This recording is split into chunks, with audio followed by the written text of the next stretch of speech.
And finally, a few design do's and don'ts for the master bedroom. The master bedroom is generally the largest room that is within a house. It's also the room that is occupied by the master of the room or the master of the house, and that's why it's called a master bedroom. In most houses, master bedrooms are the ones that contain the ensuite bathroom. They have a interconnecting toilet bathroom.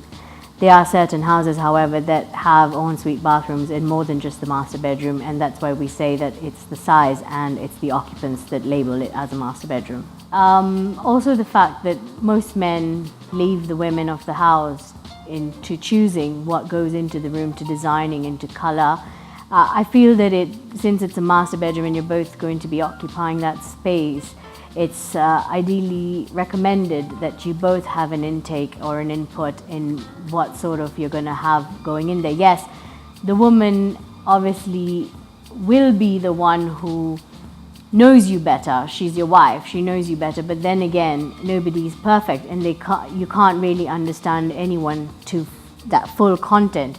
Your bedroom is a space where you're both going to be, so I feel that it's highly recommended as a designer that you're both in there to sort of have a neutral decision and a mutual understanding of what your space is going to be like with each other in it. I would suggest the beds for master bedrooms should be all very nice, big, spacious, obviously comfortable, but at the same time they're those couples who want that coziness, they want that cozy romantic feeling. Soft furnishings, we could be looking at plush pillows, cushions that are thrown onto the bed for decoration purposes. Blinds or curtains are like soft furnishings. Also mirrors in the room, they form part of a soft furnishing, only because these are little detail which fold together and bring the space out. Bedside lamps are also soft furnishings. Any paintings, any pictures or wall hangings are soft furnishings as well. Same thing with standing lamps, standing floor lamps. You can have feature walls in your master bedroom. Entirely depends on what, as an individual, the two of you have come to mutual decisions about. It could be something you strongly believe in or strongly feel about. It could be something sacred. It could be, maybe you're both very feng shui or very in elements of design. You have certain beliefs of certain colors. So you could include that feature wall. You could have a painting. You could have a wall hanging. Ideally, depending on what design of the bed you have, you could even go for a feature wall that's textured or patterned. The big do's are those, and the big don'ts for master bedrooms are that obviously one is that if you're planning to have carpet, either entirely carpet the room or have a little rug that's at the foot of the bed, it makes no sense sort of having a carpet that's under furniture, under beds or under vanity tables, because they're just going to collect dust mites and dust, and it's just a health hazard in terms of cleanliness as well. Another big don't is that don't overly do too many florals, don't overly do too many stripes, because it has to be something that should be identified as a master bedroom just by looking at it. If you have a little bit of floral, make sure that, for every one thing that you have feminine, you have one thing that's masculine. So it's a well-balanced room where there'll be a lot of harmony as well as a lot of peace between the couple. Another thing that another big don't is having a television in the master bedroom.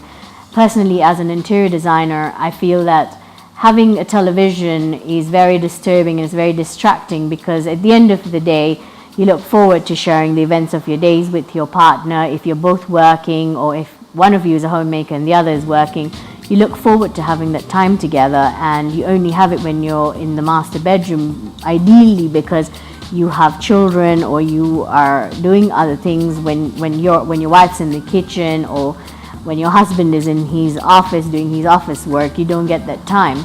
And it's very disturbing, I feel, and it's very rude when one is engaged in TV while the other is making an effort to engage in conversation.